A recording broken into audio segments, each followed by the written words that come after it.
Okay, greetings to you all, fellow Nigerians. I welcome you all to the Comrade Show. My name is Comrade Lamte Ikmusa Oriahi. Please, if you are joining this broadcast, help share this broadcast.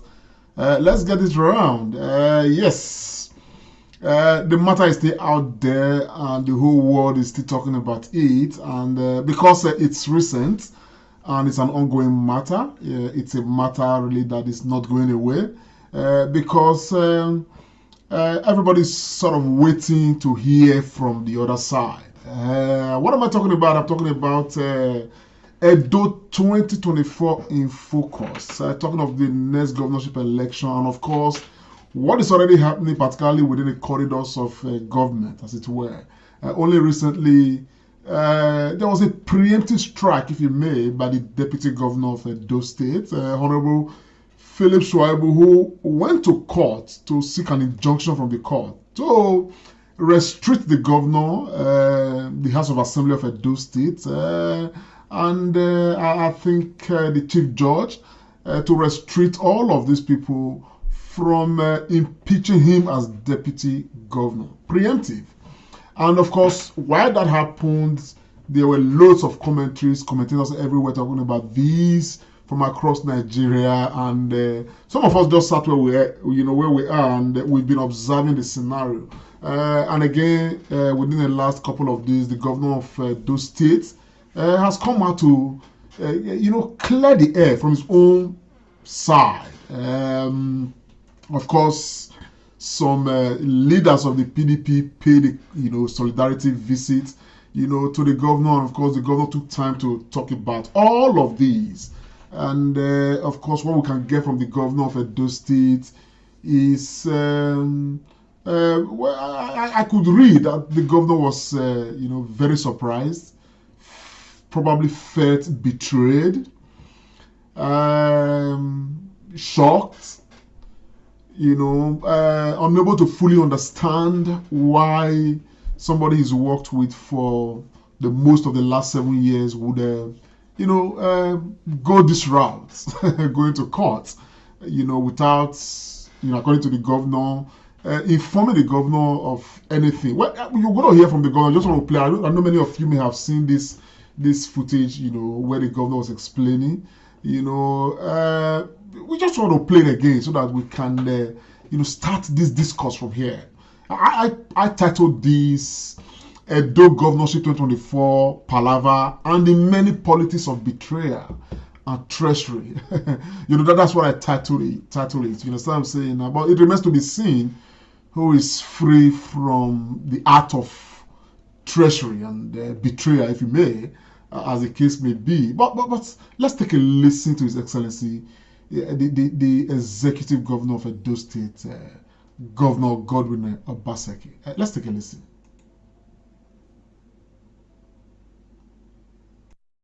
But let me put it very clearly on record that I am not aware of any plots or any scheme.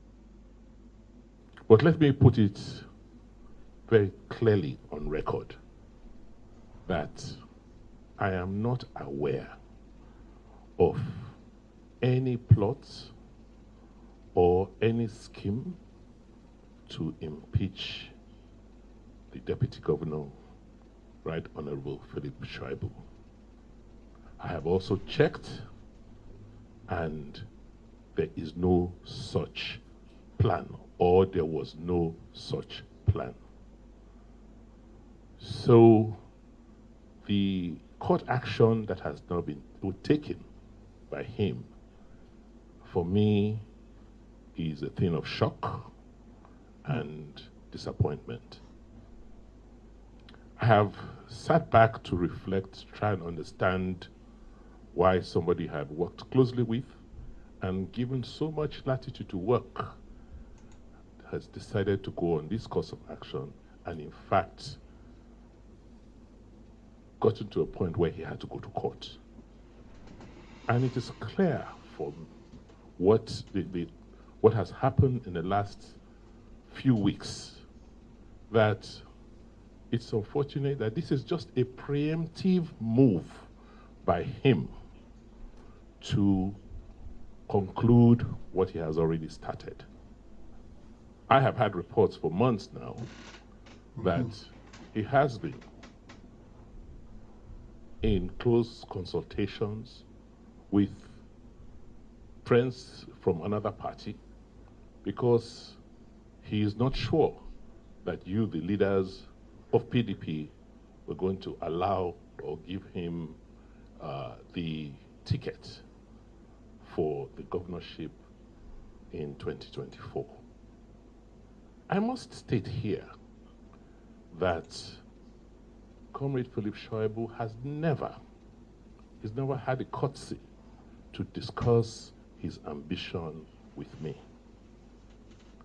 What I hear is that he is consulting.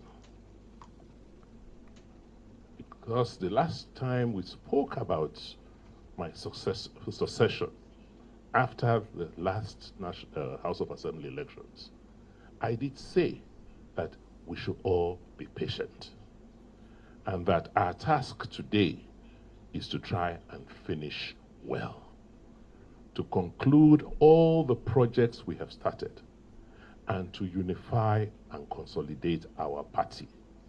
Because it's only when we do these two things right would we have the support from our people to produce my successor. I am not angry. Naturally, I should be disappointed, but I am not angry because I think I understand what is. Okay, well, fellow Nigerians, greetings to you all. I believe that I have, played closely along with this game to sometimes enter the mind of politicians when they speak. And of course, when politicians speak, you really want to look in between the lines and know what could be true or what could be false. While the governor has spoken there, I think I applaud the governor briefly to be very honest, coming out to speak about this the way he has done. I picked a few things out of what the governor has said. One, he has, of course, submitted that is not part of any plan, he's not aware of any plan to impeach the deputy governor of Edo State. He's equally submitted that the deputy governor of Edo State has not had the,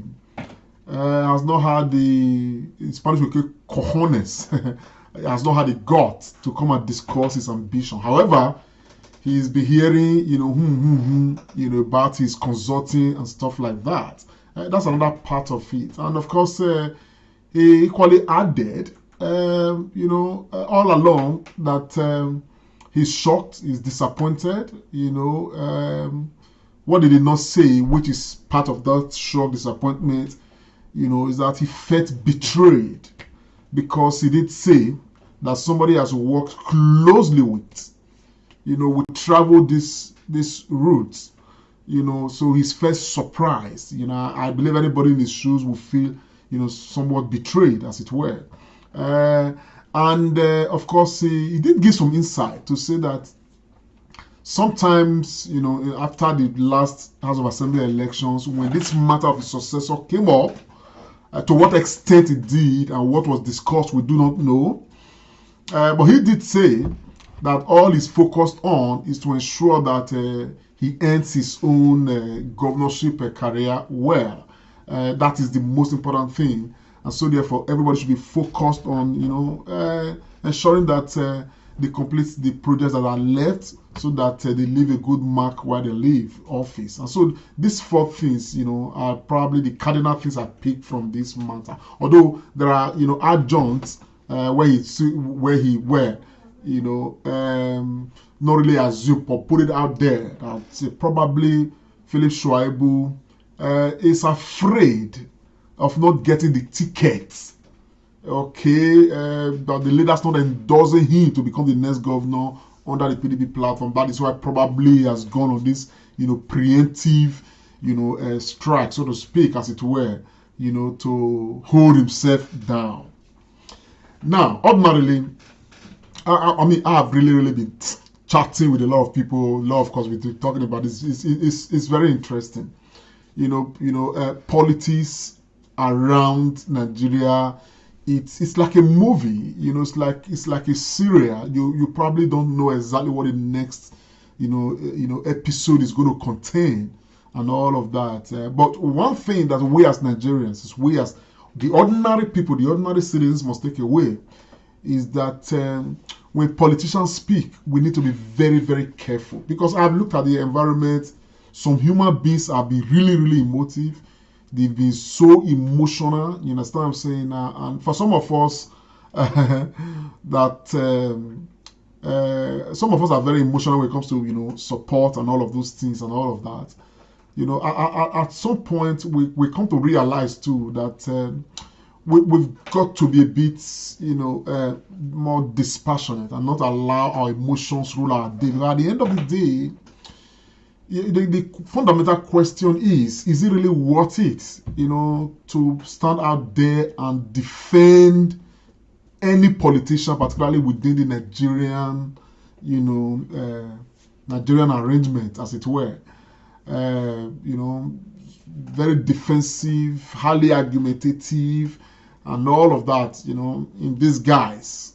But again, people see things differently. But in this case, I'm just going to try to look at the permutations all out there. And I find a few things, not really worrisome, but puzzling, so as it were. First, I'm going to start with the expectation right now, and that is that the governor has spoken. Okay, and people expect now for Felix Shaibu to come out and equally, speak to those state people as to why he made this move. Because first and foremost, if I'm the governor of Edo State and a deputy, goes ahead to do this, I definitely will feel betrayed. I definitely, will be disappointed. Okay, and all of that. But the fundamental question again is it really true that Felix Shaibu was not going to be impeached? Okay, because that again is going to heighten the level of disappointment that the governor possibly will be feeling right now. Probably there were no plans at all to get Felix Shaibu impeached. Now, this impeachment matter brings me to one fundamental, clause. And that fundamental clause is this: what power has the judiciary, the court in Nigeria, to stop, a preemptive, arrangement like this, injunction, so to speak?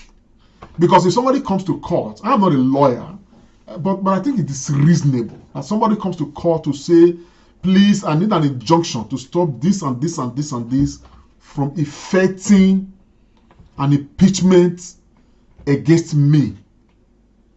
Now, if the court, is not curious enough to know why you want to be impeached, I don't understand why such a prayer should be granted. Because first and foremost, as a serving executive officer of, any government, as it were, as a state deputy governor or governor, as the case may be, if there is something you have done against the constitution, against your oath of office that warrants you to be impeached, then why should any court stand in the way of impeachment?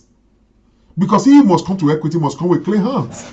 If there are no reasons why you should be impeached, for instance, because the House of Assembly cannot just sit and say we want to impeach you. There must be something. There must be what is it called? Some indictment against you. If there are no indictments, then why will any House of Assembly say they want to impeach you? And the court is granting the prayer to say, everybody should take action and maintain status quo. What status quo? What status quo? Because if somebody is to be impeached because there is an overwhelming indictment against the person, as the case is, and all of that, then the court should have no business with that process. Because we are supposed, and this is exactly what the problem is with our entire system. You understand the picture of what I'm saying right now? This is exactly what the problem really is. We are supposed to have some sort of separation of powers. The House of Assembly have a right, if they have, enough indictment, enough evidence, indicting anybody, any elected officer under the state, whether governor or deputy or anybody as such, to say they are impeaching. If they have any, so nobody should stand in their way. So I want to believe very strongly that whatever the court may have done, you understand what I'm saying now, as a preemptive move, as the case may be, should not hold water. I stand to be corrected, because at the end of the day, except of course Shuaibu has gone to court to say he has been impeached, the court should stop his impeachment and defend himself against the indictment and every other thing, then that would be reasonable. But you are not being impeached. I don't know if he provided reasons why they are going to be impeaching him. And for the court to say status quo should be maintained and all of that, I don't understand on what premise. But let me not dwell too much on that. That is on one hand. Ed0 State probably expect Philip Shuaibu to come out and say what he knows and what he does not know.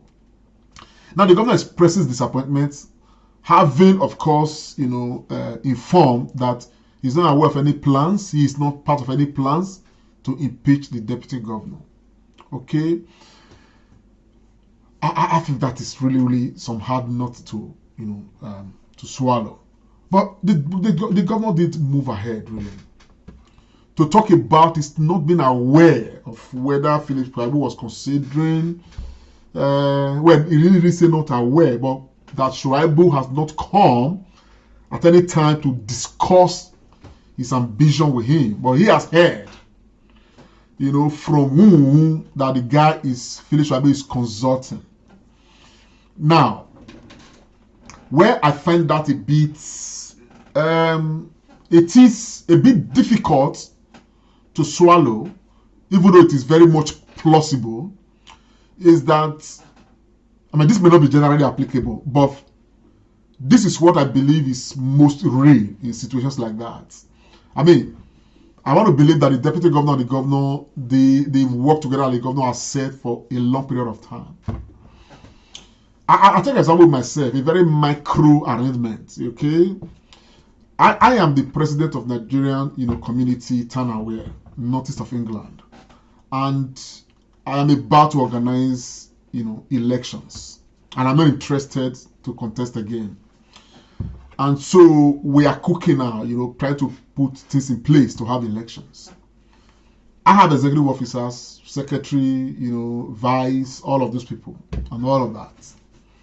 And even though I've not heard okay, but from the meetings and the body language of some of my subordinates, I probably perceived at some point that they will be interested, to contest again and still be in the executive, as the case may be. What I did, as somebody who has worked with these guys for the last, for the most of the last 4 years, was to call my vice aside and say, are you interested in running again? I call it, called another officers, are you interested in running? Because I felt that, their body language and everything is telling me that, as it were. And I thought that is normal. And one or two persons inside the school have equally called me aside to say, Chama, would you like to run again? And I've made my position very clear. Now, the reason why I make this example is that I think that would be a normal thing to do between people that have worked together for a very long time. So the governor said he has not had the guts to come to me to discuss his ambition with me. I don't know, but the governor did not explain. But I would expect, though I say that this may not be generally applicable, but it is plausible. But I would expect, in a situation like this, probably for the governor to have reached out to Shuaibu to say, man, what am I hearing? I hear that you are preparing to run. What is happening? What is true position? If Shuaibu does not come to the governor, I would have expected that the governor would have called Shuaibu and said, what is happening? And all of that. so that they can be on the same page. Apparently, it looks like something like that has not happened, according to what the governor has said, and all of that.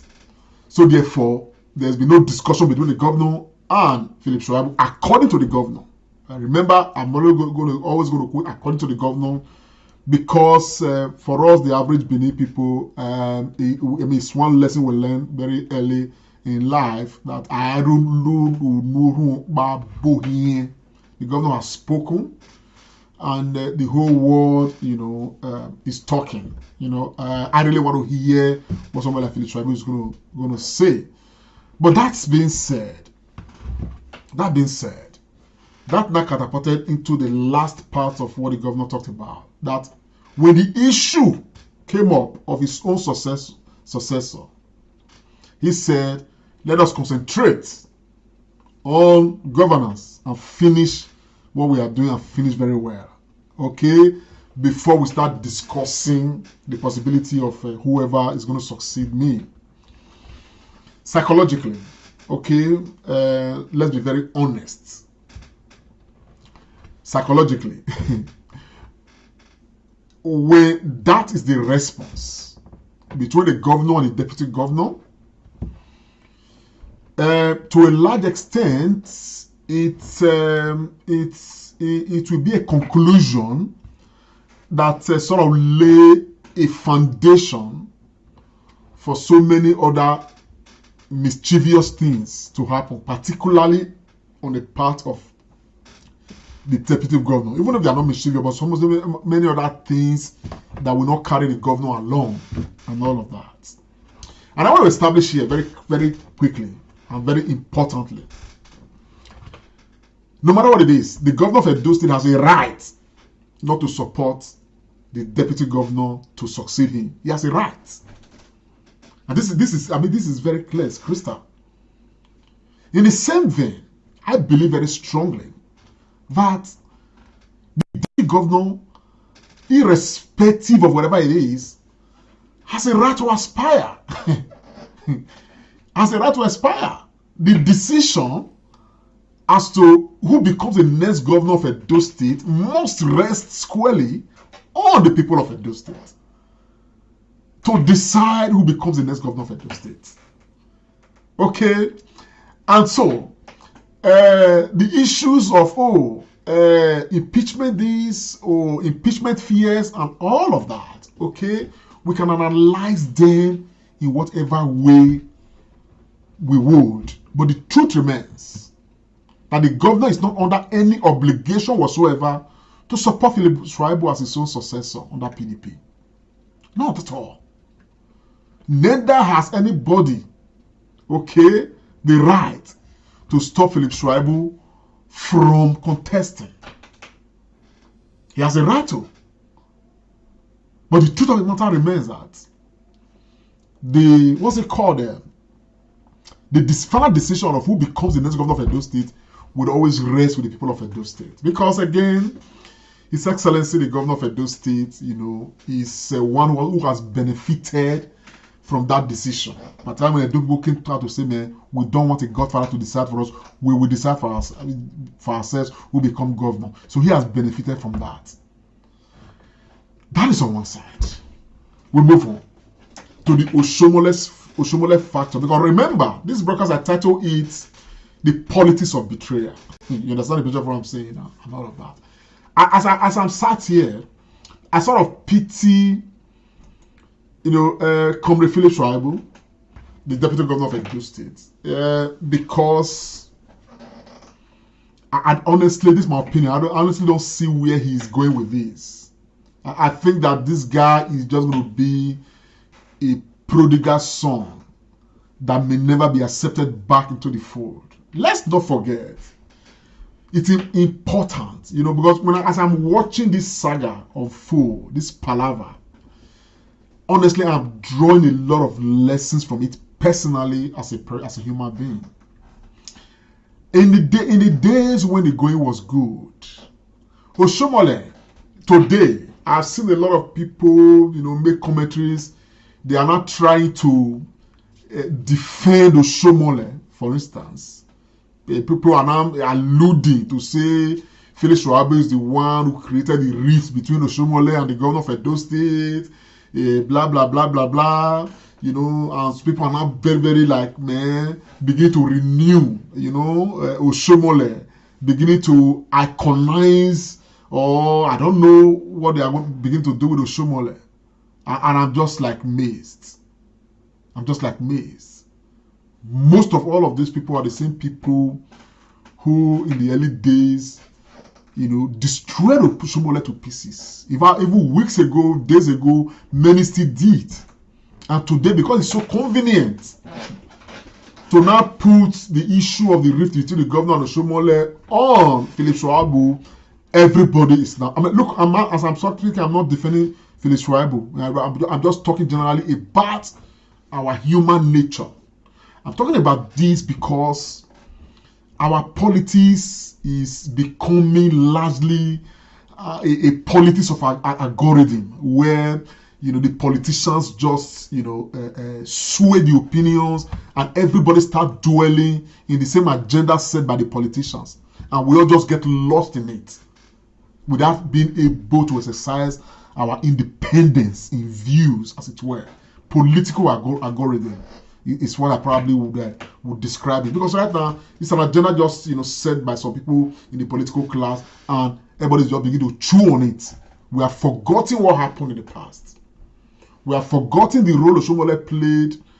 You know, of course, we can argue that Oshomole is the godfather of Governor Obaseki. He brought him on, anointed him governor of Edo State, put Felix Shuaibu right behind him, and all of that.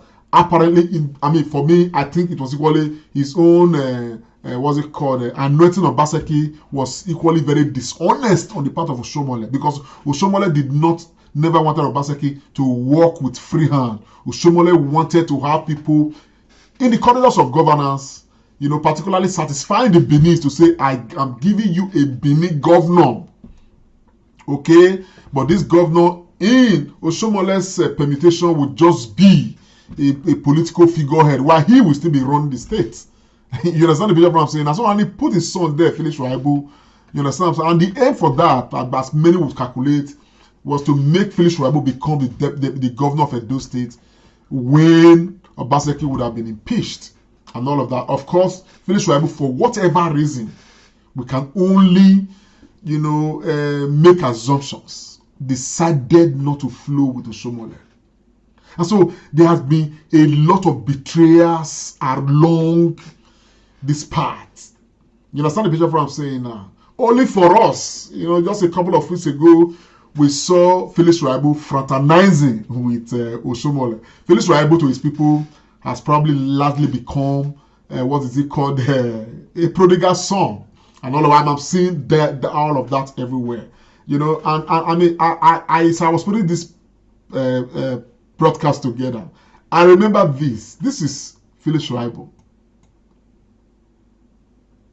I spent 8 years in the House of Assembly here, and I spent about 18 months in House of Rep, and I have goodwill among the legislature because of my own style. And he wanted me to help him to use this same member when they are elected to remove the governor and for me to be the governor. And I said no, that it is not my push, it's not my will, it's not my nature to betray. If I didn't betray him when he was NSC president, when I was NAS president, when I was offered money to get the Nigerian students out of the proposed strike, if I didn't betray him then, and I didn't betray him when I was chased with money and plot of land in Metama to sign an impeachment of Comr Oshomole when I was in the State Assembly, if I did not betray him, then I cannot betray my own governor. And I said I don't have those tendencies, and that I pleaded with Oshomole. You know, politics is a dangerous game. The question I'm asking myself as I listen to this whole thing is, what has changed? What happened? I mean, this was just a couple of years ago. Philip Shuaibu taking side with Governor Obaseki, whitewashing Oshomole. And just a matter of less than a month ago or so, or say about that, this same Philip Shuaibu was fraternizing with Oshomole. This is why we, the electorate, we must try to resist when politicians are talking to us. We must resist being emotional about them. This is Philip Shuaibu speaking, okay, talking about that this government is doing well, and the policies that we adopted during this time, we have taken them to the next level. I went on my knees to beg Oshomole that if no matter what Obaseki will have done, which everything that I asked, all the questions I asked, flimsy excuses. So Nigerians, what now happened? Because for this same Philip Shuaibu to have gone to court to try to, not just try to indict his principal, and to ask the court to stop his principal, in a preemptive way from impeaching him with the House of Assembly and all of that. Now the question is, what did they change? This same principal that you were defending, Kasegede Oshomole and all of that, So this is the color of politics. That's why I say, what most people are doing right now is just some political, algorithm. Now, there's what we can safely assume to see serious level of betrayals in politics. And some of them are very disgusting, and all of that. Even more so, when I watched and listened to one of the former, speakers of Edo State House of Assembly, whether his name is Ed0 or something, and all he was saying about Philip Shuaibu, I just laughed. But you are going to take a listen to Ed0 castigate Philip Shuaibu, try to put the blame on Philip Shuaibu, on why the blame, as to why Oshomole and Governor Obaseki are not getting along and every other thing.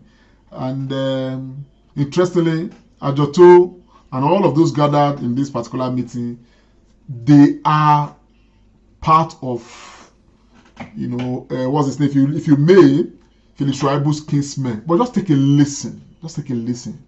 The reason why politics is such a dangerous thing, full of acts of betrayal here and there. Let's take a listen. You can see them. They are very humble people. My brother Aliu is there. Very, very humble. Anywhere we are, we distinguish ourselves. Whether you are from Onwa, whether you are from Esako, whether you are from Akoko Edo, we are very, very simple and team players. So the governor has given the deputy governor opportunity, but the deputy governor seems to be taking the governor's large heart to mean governor doesn't know. No, the governor knows. The governor is a man with a very large heart. The governor is a man that speaks very less, very little. He doesn't talk very much. But if you are close to the governor, you will know that he is a man of God. And in most cases, God always wins for him. When I speak as an insider. As a speaker of Edo, former speaker of Edo House of Assembly, I have worked closely with both Oshomole and Obaseki and Comr Philip Shuaibu. We are colleagues. He was majority leader in the House, and I was a member of Edo State House of Assembly. I want to tell you today as an insider that all the crises over the years between the governor and Oshomole, the brain behind those crises is Philip Shuaibu. The problem between Comrade Oshomole and the governor of Edo State, Godwin Obaseki, today is a problem created by Philip Shuaibu.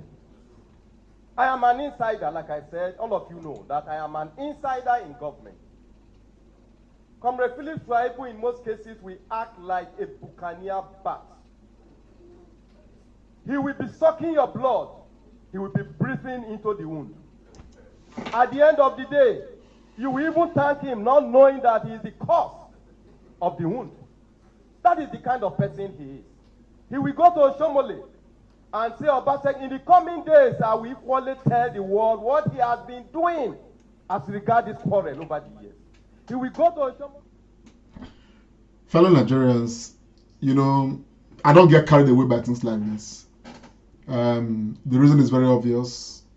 You see, when he was talking, you know, and I listened to this, the question I ask myself is, if Philip Shuaibu gets impeached today, who is going to benefit? I mean, individually.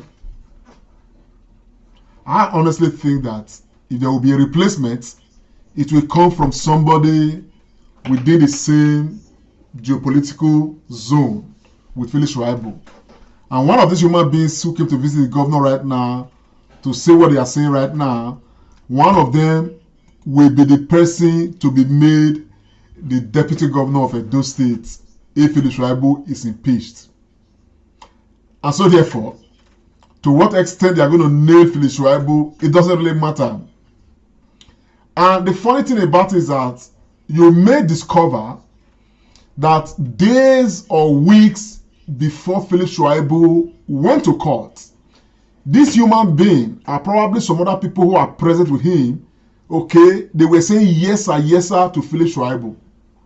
You know, they were worshiping Philip Shuaibu. They would have been worshiping him and all of that with all the respect and every other thing. Now they find it very convenient, because at the end of the day, it is not about truth, it's not about justice, it's always about interest, personal interest most of all. And that is part of the bane of our politics. That is part of the issues, you know, that we have generally with the kind of politics that we play. It's very convenient for them right now to gather and begin to say, you know, Philip Shuaibu is this, Philip Shuaibu is that, he did this, he did that. It's very convenient for them right now to say so, because everybody right now must act as a good boy to the governor of Edo State. In any case,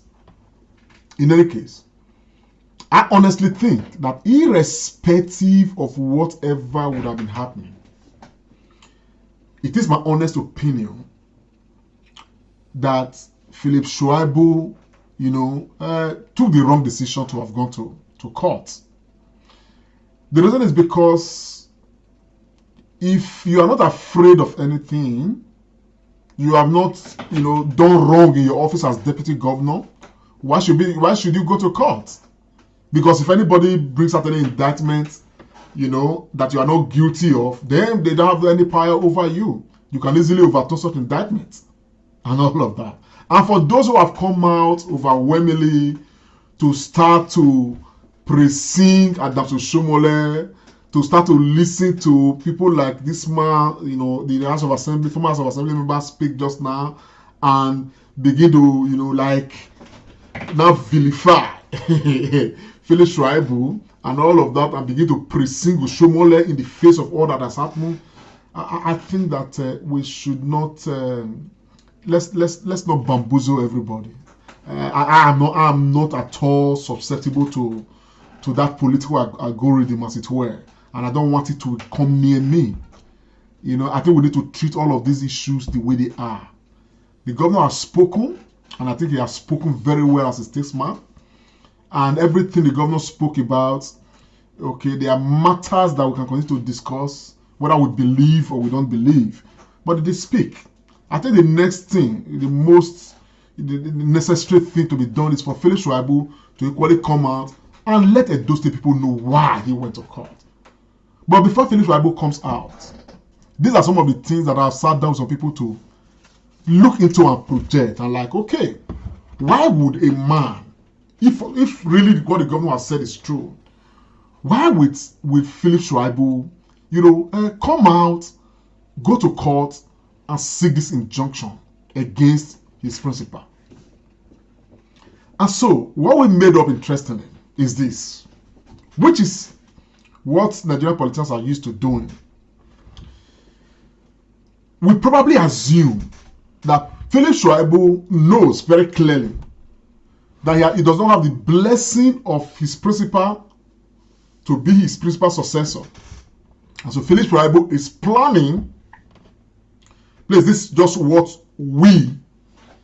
our permutations are, okay? It doesn't mean it's true, but in politics, we are allowed, to calculate and look at what is happening. Now, we believe very strongly that Philip Shuaibu, as one of the hypotheses, is trying to decamp from PDP to another political party. Nigerians watch, and he knows that if he decamps, he will be risking his office. If he decamps, it's probably a very good and easy ground for him to be impeached. And therefore, he has gone to court to preempt his impeachment so that he seeks an injunction to protect him. That even when he leaves, he will still hold the office and enjoy the dividends of being a deputy governor in Edo State. Now, if that is true, which is something that we can calculate from this particular whole matter, if that is true, I honestly believe that there is no court that should stop his impeachment, because such political rascality has been too much as far as Nigeria's political space is concerned. If that is it, I think if he leaves one day, the next day should be thrown out immediately. Because you cannot run for an office like this, under one platform, and with all of the benefits, you cross and move to another place. If you move to another place, you equally lose the office. So if that is what Philip Shuaibu is afraid of, it therefore means that Philip Shuaibu needs to be impeached, if he does that. That's my own take. Now, we are probably thought that if the governor has said there is no plan to impeach him, it therefore means that Philip Shuaibu knows that he has done something or is about to do something that will necessitate his impeachment. And therefore, no court should save his acts. It should be thrown out. And those people will support that, adequately. This is very, very important. So I just thought I'd put that, out there. Then, like I said before, I titled this broadcast, Politics of Betrayal and Every Other Thing. The truth matter is that Jesus Christ said, he who has not sinned, let him cast the first stone. That's exactly what I'm looking at right now. Every character that is at play right now, every character that is, occupying one stage position or the other, as far as this matter is concerned right now, every one of them, even those not directly involved right now, every one of them, none of them can cast the first stone. No! Because they have all sinned. When it comes to the issue of treachery and betrayal, either against themselves as individuals or against Edo State, sinners are bound everywhere. So, which is why I am not emotive at all. I just want to be a bit dispassionate. Like, just talk about these things freely, because I have received my own dose of disappointment, particularly when it has to do with, certain expectations that has to do with the people of Edo State on a general scale that would benefit everybody and all of that. But there will be time to talk about all of those. So I think the bottom line is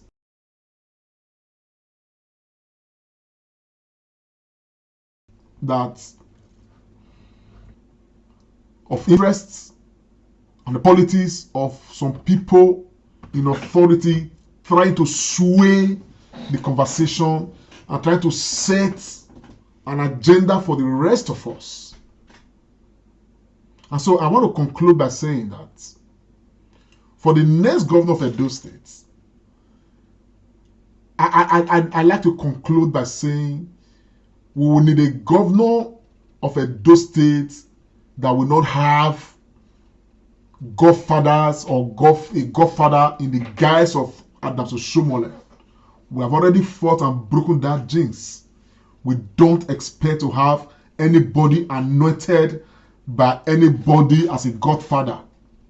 Those people should be alert to that responsibility. It will be resisted. Let people come out freely, supported by their own political parties, pass through the normal channel that is verifiable, not imposed. That way, we'll be happy to make a choice from the three major political parties, I would say. Now, talking of PDP, APC, and the Labour Party in Edo State when it comes to 2024, is what we expect to see. Today, somebody called me and mentioned one particular name in PDP and asked me if I would support that person for governorship and all of that. And I told the person very clearly that such discussion right now for me is too early, because what is going to determine whether I support somebody for governor, there are so many different factors. Okay, it's likely going to depend on who are the parties bringing out. For now, we cannot make any assumptions. People are already, flying with so many information out there that, oh, the governor is backing this or is backing that or this and that and that. Many things fly in the air. We're not interested. The issue is that we want to look at a process that will be, that will follow the constitutional requirements. You understand what I'm saying? It will be a process that we know that, the process that will bring all the people up will be that which is, highly party oriented, not imposed on any political party. I mean, it's not just about the PDP. It's equally, same goes to the APC, same goes to the Labour Party. On a final scale, and I must say this, it is another reason why Felix Shaibu should, not think that he's going to get the support of a lot of Edo State people. We've seen, like I said, tried to explain before, all the issues that happened between the governor of Edo State and what Oshiomhole wanted to do with the governor of Edo State and every other thing. Till today, there are certain things that are making me really pissed off, really angry. I don't know if people are aware. Obaseki is going now for about 8 years now. Obaseki has never been involved in who becomes a minister in Edo State. A minister representing Edo State at the federal level. The issue of appointing ministers had been the sole prerogative of former Governor Adams Oshiomhole. And Oshiomhole has always ensured that he brought ministers from Isako, Edo North. That is a story for another day, okay? But it's still part of all of the betrayal of Edo State people. From Adams Oshiomhole to the governor to Edo State people. And of course, the governor himself has his own dose. You understand what I'm saying? And when it comes to the subject matter, like that, depending on how each person will want to interpret it. Of course, people have alleged, you understand what I'm saying, different things. And all of that. So at the end of the day, it is most disturbing. As we speak right now, people are talking about the next governor of Edo State. It will be very disturbing for people to really, it's not going to fly, it's not going to sell very well. For anybody to think that somebody from Edo North right now is positioned to become the next governor of Edo State. It's not something that's going to really fly. But I'm not going to determine any of those things. Again, I want to look at the process that's going to bring all of these guys out. And of course, from there, we'll start making our own choices and pitching our tent.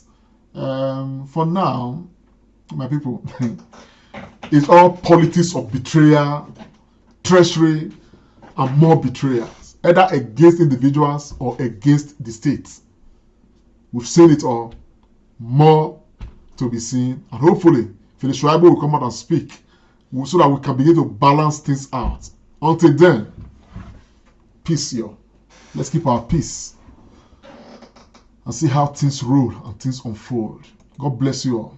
God bless Edo State people. It is a commemoration. My name is Comr. Bye for now. Don't forget to subscribe to our YouTube channels and don't forget to follow us on the Comr Show.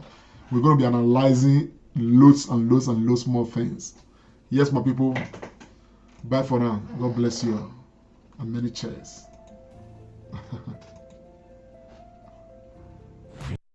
Yes, the Comr Show.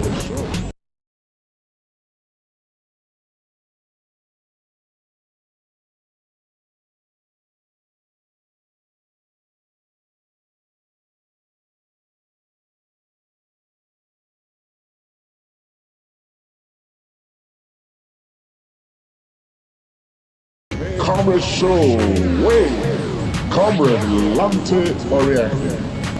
This is the Comr Show.